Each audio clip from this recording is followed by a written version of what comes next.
Hi guys, welcome back to our channel. നമ്മളിപ്പോൾ കണ്ടുകൊണ്ടിരിക്കുന്ന new ഡ്രാമയുടെ next പാർട്ടുമായിട്ടാണ് ഞാൻ നിങ്ങളിലേക്ക് എത്തിയിട്ടുള്ളത്.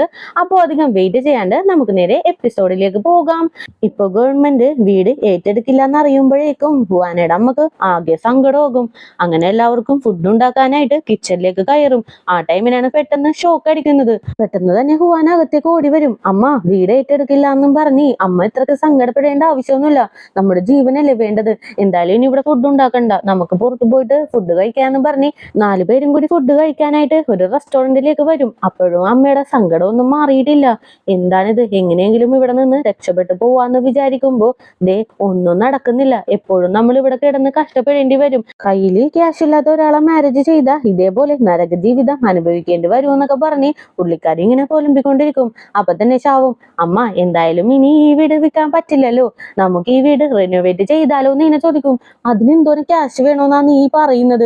ക്യാഷ് ഒക്കെ എന്തോരുണ്ട്, ഹുവാനയുടെ മാരേജും വരുമല്ലേ, അപ്പൊ നമ്മുടെ കയ്യിലും ഒരുപാട് ക്യാഷ് വേണം. അല്ല ഹുവാന, നീയും ലിയാങ്ങുമായിട്ടുള്ള പ്രോബ്ലംസ് എല്ലാം പറഞ്ഞു തീർത്തോന്ന് ഇങ്ങനെ ചോദിക്കും. അമ്മ ഞങ്ങൾ ഓൾറെഡി ബ്രേക്കപ്പ് ചെയ്തു, ഇനി പറഞ്ഞു തീർക്കാനായിട്ട് എന്താ ഉള്ളേന്ന് ഇങ്ങനെ ചോദിക്കും. എന്താടി നീ പറയുന്നത്? കയ്യിൽ ക്യാഷ് ഇല്ലാത്ത ഒരാളെ മാരേജ് ചെയ്താ എന്നെ പോലെ നീയും കഷ്ടപ്പെടേണ്ടി വരില്ലേ? അങ്ങനെ ഒരു ജീവിതം എന്റെ മകളെ ജീവിക്കാണ്ടിരിക്കാൻ വേണ്ടിയിട്ടാണ് ഞാനിതൊക്കെ പറയുന്നത്. നീ എങ്ങനെയെങ്കിലും ലിയാങ്ങിന്റെ അടുത്ത് സംസാരിച്ച് നിങ്ങളുടെ റിലേഷൻഷിപ്പ് പാച്ചപ്പ് ആക്കാൻ നോക്കുന്നറിയും. അപ്പൊ തന്നെ അച്ഛനും ഇടക്ക് കയറിയിട്ട്, നീ എന്തിനാണ് അവളെ ഇങ്ങനെ ഫോഴ്സ് ചെയ്തുകൊണ്ടിരിക്കുന്നത്? അവളുടെ ഇഷ്ടം പോലെ എന്താന്ന് വെച്ചാൽ ചെയ്യട്ടെ, നീ വെറുതെ ഒന്നും മിണ്ടാണ്ടിരുന്നാൽ മാത്രം മതി എന്ന് പറയും. എന്താണ്, നിങ്ങൾക്ക് എന്നെ കണ്ടിട്ട് ഒരു വട്ടത്തിനെ പോലെ തോന്നുന്നുണ്ടോ? എനിക്ക് വട്ടാണ്. കാശില്ലാത്ത ഒരാളെയും കെട്ടി നരക ജീവിതം ജീവിച്ചുകൊണ്ടിരിക്കുകയാണ്. ആ അവസ്ഥ എന്റെ മകൾക്ക് വരാണ്ടിരിക്കാൻ വേണ്ടിയിട്ടല്ലേ ഞാൻ ഇങ്ങനെയൊക്കെ കാണിക്കുന്നത്. എനിക്കിനി നിങ്ങളുടെ കൂടെ നിന്ന് ഭക്ഷണമൊന്നും കഴിക്കാൻ വയ്യാന്നും പറഞ്ഞ് എഴുന്നേറ്റ് അപ്പൊ തന്നെ പോകും. അപ്പൊ തന്നെ ഹുവാനയുടെ അച്ഛനും വല്ലാത്ത സങ്കടത്തിലിരിക്കും. അച്ഛ, നിങ്ങൾ എന്തായാലും അതൊക്കെ വിട്, അമ്മ എപ്പോഴും പറയുന്നതല്ലേ. എന്തായാലും ഷാവ്, നീ അച്ഛന്റെ കൂടെ ഇരിക്ക്, ഞാൻ അമ്മേനെ പോയി സമാധാനിപ്പിച്ചിട്ട് വരാമെന്നും പറഞ്ഞ് ഹുവാന നേരെ അമ്മയുടെ അടുത്തേക്ക് ചെല്ലും. നിങ്ങൾക്ക് എല്ലാവർക്കും എന്നെ കണ്ടിട്ട് ഒരു ഭ്രാന്തിനെ പോലെ തോന്നുന്നുണ്ടോ? ഞാൻ കഷ്ടപ്പെടുന്നത് നീ കാണുന്നതല്ലേ. അതേപോലെ നിന്റെ ലൈഫ് വരാണ്ടിരിക്കാൻ വേണ്ടിയിട്ടല്ലേ ഞാൻ ഇങ്ങനെയൊക്കെ പറയുന്നത്. എനിക്കറിയാം നിങ്ങൾ ബ്രേക്കപ്പ് ചെയ്തു എന്ന് വെച്ച് എന്താ പ്രോബ്ലം? എന്താണെങ്കിലും നമുക്ക് പറഞ്ഞു തീർക്കാവുന്നതല്ലേ ഉള്ളൂ. എന്നാലും നിന്റെ ലൈഫും നല്ല രീതിയിൽ പോകുള്ളൂ എന്നും പറഞ്ഞിട്ട് അമ്മ ഭയങ്കര ദേഷ്യത്തിൽ മുന്നോട്ട് നടന്നു പോകും. ഹുവാനക്കും വല്ലാത്തൊരു സങ്കടമൊക്കെ വരുന്നുണ്ട്. അങ്ങനെ ആയിട്ട് വീട്ടിലേക്ക് വന്നിരുന്ന് വീട് റിനോവേറ്റ് ചെയ്യാനായിട്ട് എത്ര രൂപ വേണ്ടി വരുമെന്നും പറഞ്ഞ് കാൽക്കുലേറ്റ് ചെയ്ത് നോക്കും. ഒരുപാട് ക്യാഷ് ഒക്കെ വരുമല്ലോ, ബാക്കിയുള്ള തുകക്ക് ഞാൻ എന്ത് ചെയ്യുമെന്നും പറഞ്ഞ് ഹുവാന ആലോചിച്ചുകൊണ്ടിരിക്കുമ്പോ പെട്ടെന്ന് അവളുടെ അക്കൗണ്ടിലേക്ക് കുറച്ച് ക്യാഷ് ക്രെഡിറ്റ് ആകും. ആ ടൈമിനാണ് ഷാവും അകത്തേക്ക് കയറി വരുന്നത്. ചേച്ചി, ക്യാഷ് ക്രെഡിറ്റ് ആയോ എന്ന് ഇങ്ങനെ ചോദിക്കും. എന്തിനാടാ നീ ഈ ക്യാഷ് ഇട്ടത്? നീ ഇപ്പോഴല്ലേ ജോലിക്ക് കയറിയത്, അപ്പൊ നിനക്കും ഒരുപാട് ചിലവുണ്ടാകും, അത് നീ തന്നെ വെച്ചോന്നറിയും. വേണ്ട ചേച്ചി, ഞാനും ഇപ്പോ ജോലിക്ക് പോവാനായിട്ട് തുടങ്ങിയില്ലേ, അപ്പോ എന്റെ വക കോൺട്രിബ്യൂഷൻ തരണ്ടേ, അതാണിത്. എന്തായാലും ചേച്ചി വെച്ചോന്നും പറഞ്ഞ് പുറത്തേക്ക് ഇറങ്ങി പോകും. അങ്ങനെ നെക്സ്റ്റ് ഡേ മോർണിംഗ് ഷാവ് നേരെ വർക്കിനായിട്ട് ചെല്ലും. നേരത്തെയുള്ള ജോലി പോയത് കൊണ്ട് ഇപ്പോൾ ഷാവ് വർക്ക് ചെയ്യുന്നത് ഡെലിവറി ബോയ് ആയിട്ടാണ്. എന്തോ നല്ല രീതിയിൽ ഷാവ് ഒരുപാട് ഡെലിവറി ചെയ്തത് കൊണ്ട് തന്നെ ഇപ്പോ ബെസ്റ്റ് ഡെലിവറി മാൻ എന്നുള്ള ഒരു അവാർഡ് പോലും നമ്മുടെ ഷാവിന് കിട്ടും. ആ ഒരു ഹെൽമെറ്റ് വെച്ചിട്ടാണ് ഷാവ് ഇന്ന് വർക്കിനായിട്ട് ഇറങ്ങുന്നത് പോലും. അതേ ടൈം ഹുവാനെ കാണിക്കാണ്. ഹുവാന ഒരു ഫ്ലോർ മെയിൻറ്റെയിൻ ചെയ്യുന്നുണ്ടല്ലോ, ആ ഒരു ഫ്ലോറിലുള്ള ആള് ഹുവാനെ വിളിച്ചു വരുത്തി ഒരുപാട് ചീത്ത പറയും. ഇവരുടെ ഫ്ലോറിലേക്ക് ഫുഡൊന്നും ഡെലിവറി ചെയ്യാൻ പാടില്ല. ഇപ്പോ അയാൾക്ക് വന്ന ഫുഡ് ഡെലിവറി അവിടെയുള്ള ഒരു എംപ്ലോയി ആണ് അങ്ങോട്ടേക്ക് എത്തിച്ചത് പോലും. പക്ഷെ അയാളുടെ കയ്യിൽ നിന്ന് ആ ഫുഡെല്ലാം നിലത്തേക്ക് പോയി. ഇപ്പൊ തന്നെ എന്റെ വീട്ടിലേക്ക് ഒരു ഗസ്റ്റ് വരുന്നുണ്ട്, ആ ഗസ്റ്റിന് വേണ്ടി വാങ്ങിയതാണ് ഈ ഫുഡ്, എന്തായാലും പോയി അത് പോയിക്കോട്ടെ. ഇപ്പൊ തന്നെ ഇവിടെ നിന്ന് ഇത് ക്ലീൻ ചെയ്ത് മാറ്റണം, അല്ലെങ്കിൽ ശരിയാവില്ല എന്ന് പറയും. സോറി സാർ, ഞാൻ ഇപ്പൊ തന്നെ ഒരു ക്ലീൻ ചെയ്യുന്ന ലേഡിനെ ഇങ്ങോട്ടേക്ക് വിളിക്കാന്ന് പറയും.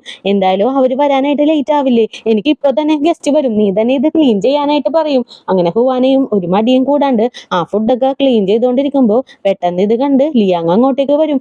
ഉടനെ തന്നെ ഹുവാനയുടെ കൂടെ അത് ക്ലീൻ ചെയ്യാനും തുടങ്ങും. എന്താ ലിയാങ് നീ കാണിക്കുന്നത്? എന്റെ അടുത്ത് സംസാരിക്കാനായിട്ടാണ് നീ വന്നതെങ്കിൽ ഇതല്ല കറക്റ്റ് ടൈം, നീ എന്തായാലും മാറി നിൽക്കും, ഞാൻ അങ്ങോട്ടേക്ക് വരാന്ന് പറയും. അപ്പൊ തന്നെ ലിയാങ് ചാടി കഴിഞ്ഞിട്ട്, ഇത് നീ തന്നെ ക്ലീൻ ചെയ്യുവാണെങ്കിൽ നിനക്ക് ഞാനൊരു 10,000 രൂപ തരാന്ന് ആ ഓണറിന്റെ അടുത്ത് പറയും. ഇത് കേൾക്കുമ്പോ അയാളും ഒരുപാട് ഒച്ച വെക്കാനായിട്ട് തുടങ്ങും. എന്താടാ നീ പറയുന്നത്? നീ വന്ന് എന്റെ ജോലി കാപ്പാണോ വെക്കാൻ പോകുന്നതെന്ന് ഹുവാനയും ഭയങ്കര ടെൻഷൻ ആകും. അപ്പൊ തന്നെ ലിയാങ് വീണ്ടും, നിനക്ക് 10,000 രൂപ കുറവാണെങ്കിൽ 20,000 രൂപ നിന്റെ കയ്യിലേക്ക് ഇപ്പൊ ഞാൻ വെച്ച് തരുമെന്ന് പറയും.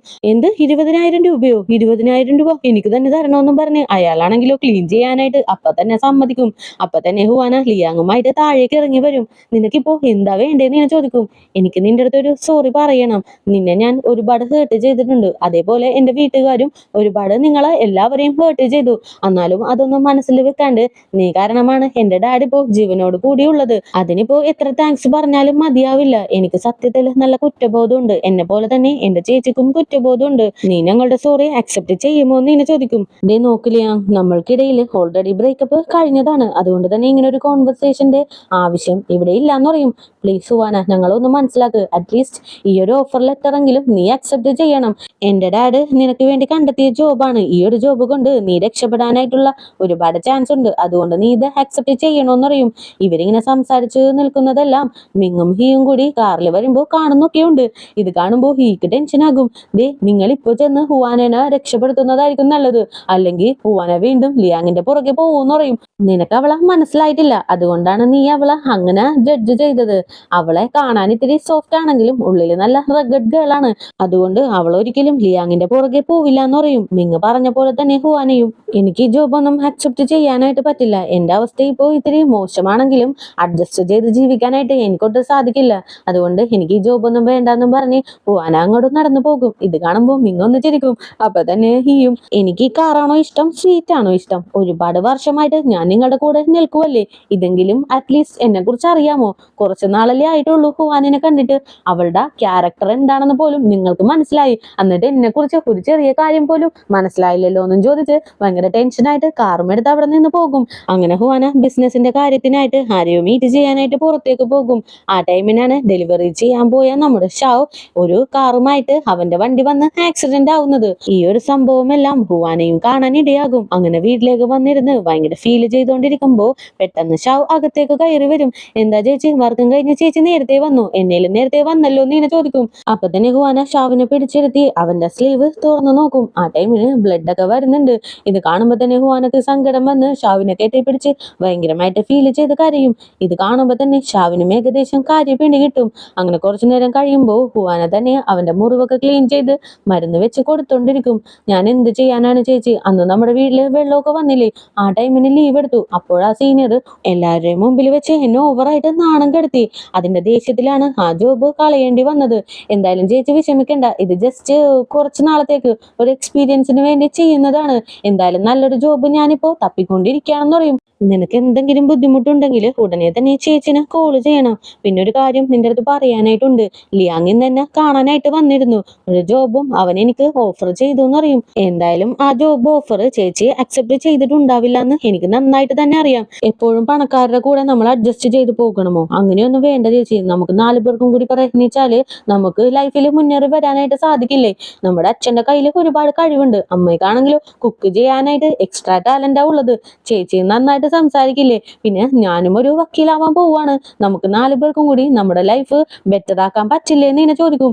ആടാ, നമുക്ക് പറ്റും. ഞാൻ എന്തായാലും ഈ വീട് റിനോവേറ്റ് ചെയ്യും. അതിനുശേഷം ലോണൊക്കെ എടുത്ത് വലിയൊരു വീട് വാങ്ങും. അതിനുശേഷം എന്ത് ചെയ്യുമെന്ന് ഇങ്ങനെ ചോദിക്കും. വേറെ എന്ത് ചെയ്യാൻ? അതിനുശേഷം ആ ഒരു വീടിന്റെ EMI ഞാൻ കിട്ടുമെന്ന് ഷാവും പറയും. അപ്പൊ തന്നെ ഹുവാനക്ക് ഹാപ്പി ആകും. ഇപ്പൊ തന്നെ നമ്മൾ ബെറ്റർ ആയ പോലെ എനിക്ക് ഫീൽ ചെയ്യുന്നുണ്ടെന്നും പറഞ്ഞ് രണ്ടുപേരും ഭയങ്കര ഹാപ്പി ആയിട്ടിരിക്കും. അതേ ടൈമിങ് ഗ്രാൻഡ്മേനെ കാണാനായിട്ട് ഒരുപാട് കുക്കീസുമായിട്ട് ചെല്ലും. ഗ്രാൻഡ്മയാണെങ്കിലും എല്ലായിടത്തും നോക്കിയിട്ട് ഒരു കപ്പ് സൂപ്പിലുള്ളതിനേക്കാളും ഡബിൾ മടങ്ങ് കാലറി ഇതിലൊക്കെയുണ്ട്. എന്തായാലും ഞാനത് കഴിക്കില്ല. അല്ല, നീ എന്തിനാ ഇങ്ങോട്ടേക്ക് വന്നേന്ന് ഇങ്ങനെ ചോദിക്കും. ഏയ് ചുമ്മാ ഗ്രാൻഡ്മനെ കാണാനായിട്ട് തോന്നി, അതുകൊണ്ട് ഞാൻ വന്നതാന്ന് പറയും. ഏയ് എനിക്കിത് വിശ്വസിക്കാനായിട്ട് പറ്റില്ല. നിനക്ക് എന്റെ അടുത്ത് നിന്നും എന്തോ ഒരു ഹെൽപ്പ് വേണം. എന്താണെങ്കിലും പെട്ടെന്ന് തുറന്നു പറയാനായിട്ട് പറയും. അത് വേറൊന്നുമല്ല ഗ്രാൻഡ്മ, ഞാൻ ഹുവാനെ ഹെൽപ്പ് ചെയ്യാനായിട്ട് ശ്രമിച്ചു. പക്ഷെ അവൾ എന്റെ ഹെൽപ്പ് ഒന്നും അക്സെപ്റ്റ് ചെയ്യുന്നില്ല. അവളുടെ വീട്ടിൽ എന്തോ ഒരു പ്രോബ്ലം വന്നു. വെള്ളമൊക്കെ കയറിയിട്ട് അവിടെ താമസിക്കാൻ പറ്റാത്ത അവസ്ഥയാണ്. എന്നിട്ട് പോലും അവൾ എന്റെ ഹെൽപ്പ് അക്സെപ്റ്റ് ചെയ്യുന്നേ ഇല്ലാന്ന് പറയും. ഓ അങ്ങനെയാണോ കാര്യങ്ങളെന്നും പറഞ്ഞിട്ട് അപ്പൊ തന്നെ ഗ്രാൻഡ്മ ഹുവാനക്ക് മെസ്സേജ് അയക്കും. എന്താ മോളെ, വീട്ടില് വെള്ളം കയറിയെന്ന് പറഞ്ഞല്ലോ, ഇപ്പൊ പ്രോബ്ലം എങ്ങനെയായി എന്ന് ഇങ്ങനെ ചോദിക്കും. അപ്പൊ തന്നെ ഹുവാനയുടെ അടുത്ത് നിന്നും റിപ്ലൈയും വരും. ഇല്ല ഗ്രാൻഡ്മ, ഓക്കെയാണ്, എല്ലാ പ്രോബ്ലവും ഞാൻ സോൾവ് ചെയ്തു എന്ന് പറയും. കണ്ടോ ഗ്രാൻഡ്മ, ഞാൻ പറഞ്ഞത് ശരിയല്ലേ, അവള് നമ്മളുടെ ഹെൽപ്പ് ഒന്നും വാങ്ങില്ല എന്ന് പറയും. എന്തായാലും നീ ഹുവാനേനെ നല്ല രീതിക്ക് മനസ്സിലാക്കി വെച്ചിട്ടുണ്ടല്ലോ, അത് തന്നെ എനിക്ക് സന്തോഷം. പിന്നെ നീ എന്റെ അടുത്ത് ഹെൽപ്പ് ചോദിച്ചും വന്നു.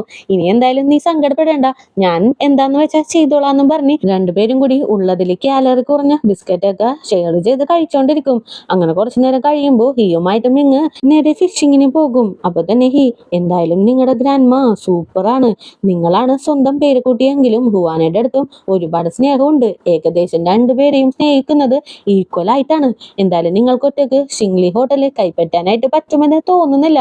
അതുകൊണ്ട് നിങ്ങൾ ഹുവാനയുടെ ഹെൽപ്പും കൂടി ചോദിക്കേണ്ടി വരുമെന്നാണ് എനിക്ക് തോന്നുന്നതെന്ന് പറയും. അപ്പൊ തന്നെ മിങ്ങും എന്റെ കയ്യിലൊരു പ്ലാൻ ഉണ്ടെന്ന് പറഞ്ഞ് എന്തോ ഇങ്ങനെ ചിന്തിച്ചോണ്ടിരിക്കും. അതേ ടൈം ഹുവാനയുടെ പാരന്റ്സിനെ കാണിക്കാണ്. അമ്മയാണെങ്കിലോ വല്ലാത്ത സങ്കടത്തിലാണ്. ലിയാങ് നല്ല പയ്യനാണ്. അവനും ഹുവാനയുമായിട്ടുള്ള മാരേജ് നടന്നാല് എന്റെ മകൾ ഇത്രയും കഷ്ടപ്പെടേണ്ടി വരില്ല. അവര് തമ്മിൽ പാച്ചപ്പ് ആയാൽ മതിയായിരുന്നു എന്നറിയും. നീ എന്തൊക്കെയാ ഈ പറയുന്നത്? ഈ ഒരു വിഷയം എടുത്തിട്ടാല് ഹുവാനക്ക് ചിലപ്പോ ഇഷ്ടപ്പെട്ടു എന്ന് വരില്ല. നീ എന്തായാലും അവളെ ഫോഴ്സ് ചെയ്യാനൊന്നും പോവണ്ടെന്ന് പറഞ്ഞ് ഭയങ്കര ദേഷ്യത്തില് പുറത്തേക്ക് ഇറങ്ങി പോകും. ആ ടൈമിനാണ് ലിയാങ്ങിന്റെ അടുത്ത് നിന്നും അമ്മക്കൊരു മെസ്സേജ് വരുന്നത്. ആന്റി, എന്നോട് ക്ഷമിക്കണം. നിങ്ങളോട് ചെയ്തതിനെല്ലാം ഞാനിപ്പോ സോറി പറയുവാണ്. പറ്റുമെങ്കിൽ എനിക്കൊരു സെക്കൻഡ് ചാൻസ് തരാമോ? ആന്റിക്ക് എന്നോട് ദേഷ്യമൊന്നും ഇല്ലെങ്കിൽ ഹുവാനക്ക് വേണ്ടി വാങ്ങിയ വീട്ടില് ഞാൻ ഉണ്ടാവും. പറ്റുമെങ്കിൽ അങ്ങോട്ടേക്കൊന്ന് വരുമോന്നും ചോദിച്ചുള്ള മെസ്സേജ് ആണ്. ഈ ഒരു മെസ്സേജ് കാണുമ്പോൾ അമ്മക്കാകെ കൺഫ്യൂസ്ഡ് ആകും. പോണമോ വേണ്ടയോ എന്നിങ്ങനെ ചിന്തിച്ചോണ്ടിരിക്കും. എന്നാലും പുള്ളിക്കാരി അപ്പൊ തന്നെ റെഡിയായി നേരെ ആ വീട്ടിലേക്ക് ചെല്ലും. അകത്തേക്ക് കയറിയ ഉടനെ തന്നെ ഫോൺ വിളിച്ചിട്ട് മോനെ ഞാൻ വീട്ടിലേക്ക് വന്നു, നീ എവിടെയാണെന്ന് ഇങ്ങനെ ചോദിക്കും. പക്ഷെ കോൾ അറ്റൻഡ് ചെയ്യുന്നത് ചേച്ചിയാണ്. ചേച്ചി അങ്ങനെ അമ്മയുടെ അടുത്തേക്ക് വന്ന് സോറി ആന്റി, ഞാനാണ് നിങ്ങളെ ഇങ്ങോട്ടേക്ക് വിളിപ്പിച്ചത്. എനിക്ക് ആന്റിനെ നേരിട്ട് കണ്ട് സംസാരിക്കണമെന്നുണ്ടായിരുന്നു. അതുകൊണ്ടാണ് ലിയാങ്ങിന്റെ ഫോണിൽ നിന്ന് ഞാൻ അങ്ങനെ ഒരു മെസ്സേജ് അയച്ചത്. എന്റെ അടുത്ത് ക്ഷമിക്കണം. അതേപോലെ എന്റെ പാരന്റ്സിന്റെ അടുത്തും ക്ഷമിക്കണം. ലിയാങ്ങില്ലേ ആന്റി ഒരുപാട് പാവമാണ്. അവന് ഒരുപാട് ഹുവാനെ ഇഷ്ടമാണ്. അവനൊരു സെക്കൻഡ് ചാൻസ് കൊടുത്തൂടെ? ഈ വീട് കണ്ടില്ലേ ആന്റി? ഇത് നിങ്ങൾക്ക് വേണ്ടി വാങ്ങിയ വീടല്ലേ? ഇവിടെ വന്ന് നിങ്ങൾ താമസിച്ചാൽ നിങ്ങളുടെ ലൈഫും ബെറ്റർ ആവില്ലേ? എന്ത് മനോഹരമായിരിക്കും. നിങ്ങളൊന്ന് ചിന്തിച്ചു നോക്കെന്നൊക്കെ പറഞ്ഞിട്ട് ചേച്ചിയാണെങ്കിലും അമ്മേനെ നല്ല രീതിക്ക് ബ്രെയിൻ വാഷ് ചെയ്യും. അങ്ങനെ സീൻ കട്ട് ചെയ്താല് ചേച്ചി നേരെ ലിയാങ്ങിന്റെ അടുത്തേക്ക് ചെല്ലും. ഇത്ര നേരോടെ നീ കിടന്ന് ഉറങ്ങുന്നത്? നിനക്ക് വേണ്ടി ഞാൻ ഹുവാനയുടെ അമ്മയുടെ അടുത്ത് സംസാരിച്ചു. എല്ലാം ഞാൻ സെറ്റ് ആക്കിയിട്ടുണ്ടെന്ന് പറയും. എന്താ ചേച്ചി നിങ്ങൾ ഈ കാണിച്ചത്? ഓൾറെഡി ഞങ്ങൾക്കിടയിൽ ഒരുപാട് പ്രോബ്ലംസ് ഒക്കെ നടന്ന് ദേ ഇപ്പൊ ബ്രേക്കപ്പ് ആയിട്ട് നിൽക്കുവാണ്. കുറച്ച് ദിവസമെങ്കിലും ഞാൻ അവളുടെ അടുത്ത് നിന്നും മാറി അവളെ ഡിസ്റ്റർബ് ചെയ്യാണ്ട് ഇരുന്നാൽ മാത്രമേ അവളെന്നോട് ക്ഷമിക്കാനായിട്ടുള്ള ചാൻസ് പോലും ഉണ്ടാവുള്ളൂ. അല്ലാണ്ട് ഇങ്ങനെ അപ്രോച്ച് ചെയ്താൽ ശരിയാവില്ല എന്ന് പറയും. എന്തൊക്കെയാണ് നീ സംസാരിച്ചോണ്ടിരിക്കുന്നത്? എന്തായാലും സംസാരിക്കാനായിട്ടുള്ള ടൈമൊന്നുമില്ല. ഇന്ന് നിന്റെ എൻഗേജ്മെന്റ് ആണെന്ന് ഇങ്ങനെ പറയും. അതേ ടൈം ഹുവാനയുടെ അമ്മയും നല്ല ഡ്രസ്സൊക്കെ ഇട്ട് പുറത്തേക്ക് ഇറങ്ങി വരും. ഇത് കാണുമ്പോൾ ഹുവാനക്ക് വല്ലാത്ത ഡൗട്ട് അടിക്കും. എന്താണമ്മ ഇന്ന് നല്ല ഡ്രസ്സൊക്കെ ഇട്ടിട്ടാണല്ലോ ഇങ്ങോട്ടേക്ക് വരുന്നത്? എങ്ങോട്ടെങ്കിലും പോവാനായിട്ട് നിൽക്കുവാണോ എന്ന് ഇങ്ങനെ ചോദിക്കും. പാർക്കിൽ ഒരു ഫംഗ്ഷൻ ഉണ്ട് മോളെ, അതിനു വേണ്ടി റെഡി ആയതാന്ന് പറയും. ഓ ഫംഗ്ഷൻ ഉണ്ടോ? ടൈം ഉണ്ടെങ്കിൽ ഞാൻ വന്ന് കാണാം. ഇപ്പൊ ഞാൻ ഓഫീസിൽ പോവാണെന്നും പറഞ്ഞിട്ട് ഹുവാന അവിടെ നിന്ന് എഴുന്നേറ്റ് പോകും. ഉടനെ തന്നെ ആർക്കോ അമ്മ കോൾ ചെയ്ത് പിക്ക് ചെയ്യാനായിട്ട് ഞാനിപ്പോ വരാന്ന് ആരോടൊക്കെയോ പറയുന്നുണ്ട്. അതേ ടൈം മിങ്ങും ഹീയും കൂടി ഓഫീസിലേക്ക് ചെല്ലുമ്പോ അവിടെ ഒരുപാട് പേര് ഫ്ലവർ ബൊക്കെയൊക്കെ എടുത്ത് അവിടെയുള്ള ഹോളിലേക്കൊക്കെ പോകുന്നുണ്ട്. വലിയ എന്തൊരു ഫംഗ്ഷൻ ഇവിടെ നടക്കാൻ പോകുന്നുണ്ടെന്ന് പറഞ്ഞ് ഹീയും മിങ്ങും കൂടി അവന്റെ ഓഫീസിലേക്ക് പോകും. ആ ടൈമിനാണ് ഹുവാനയുടെ അമ്മയും അവരുടെ റിലേറ്റീവ്സിനെയൊക്കെ വിളിച്ചുകൊണ്ട് അതേ ഹോട്ടലിലേക്ക് വരുന്നത്. അങ്ങനെ കുറച്ചു നേരം കഴിയുമ്പോഴേക്കും ഹുവാനക്ക് കോൾ ചെയ്യും. എടി നീ ഫ്രീ ആണോ? നമ്മുടെ നാട്ടിൽ നിന്ന് നമ്മുടെ റിലേറ്റീവ്സ് ഒക്കെ വന്നിട്ടുണ്ട്. നീ നേരത്തെ വർക്ക് ചെയ്ത ആ വലിയ ഹോട്ടലില്ലേ, അങ്ങോട്ടേക്ക് വരാമോ? നമുക്ക് ഒരുമിച്ച് ലഞ്ച് കഴിക്കാന്ന് പറയും. എന്താണമ്മോ അത്രയും വലിയ ഹോട്ടലിലേക്ക് ലഞ്ച് കഴിക്കാനായിട്ടാണോ അവരെയൊക്കെ കൂട്ടിക്കൊണ്ട് വന്നത്? ക്യാഷ് ഒരുപാട് ആവില്ലേ അമ്മ അവിടെ നിന്ന് ലഞ്ച് കഴിച്ചാല്? എന്തായാലും ശരി, എനിക്ക് ചെറിയൊരു വർക്കും കൂടി ഉണ്ട്. അത് കഴിഞ്ഞിട്ട് ഞാൻ അങ്ങോട്ടേക്ക് വരാന്നും പറഞ്ഞ് ഹുവാന കോളും കട്ട് ചെയ്യും. കട്ട് ചെയ്ത ഉടനെ തന്നെ അമ്മയാണെങ്കിലും എന്റെ പ്ലാൻ സക്സസ് ആയി എന്നും പറഞ്ഞ് ഭയങ്കര ഹാപ്പി ആയിട്ട് നടന്നു പോവാണ്. എന്തായാലും ഇതോടുകൂടി തന്നെ ഇന്നത്തെ എപ്പിസോഡും കൂടി ഇവിടെ അവസാനിക്കാണ്. നെക്സ്റ്റ് എപ്പിസോഡുമായിട്ട് എത്രയും പെട്ടെന്ന് തന്നെ വരുന്നതായിരിക്കും. അപ്പോൾ പുതിയ കൂട്ടുകാരെങ്കിലും നമ്മുടെ ഈ ചാനൽ വിസിറ്റ് ചെയ്തിട്ടുണ്ടെങ്കിൽ സബ്സ്ക്രൈബ് ചെയ്ത് കൂടെയുള്ള ബെല്ലൈക്കണും കൂടി എനേബിൾ ചെയ്ത് വെച്ചേക്കുക. കൂടെ തന്നെ വീഡിയോക്ക് ഒരു ലൈക്കും വീഡിയോനെ കുറിച്ചുള്ള അഭിപ്രായങ്ങൾ കമന്റിലൂടെയും അറിയിച്ച് ഞങ്ങളെ സപ്പോർട്ട് ചെയ്യുക. അപ്പോൾ നെക്സ്റ്റ് എപ്പിസോഡുമായിട്ട് വരുന്നവരേക്കും tata bye bye, see U.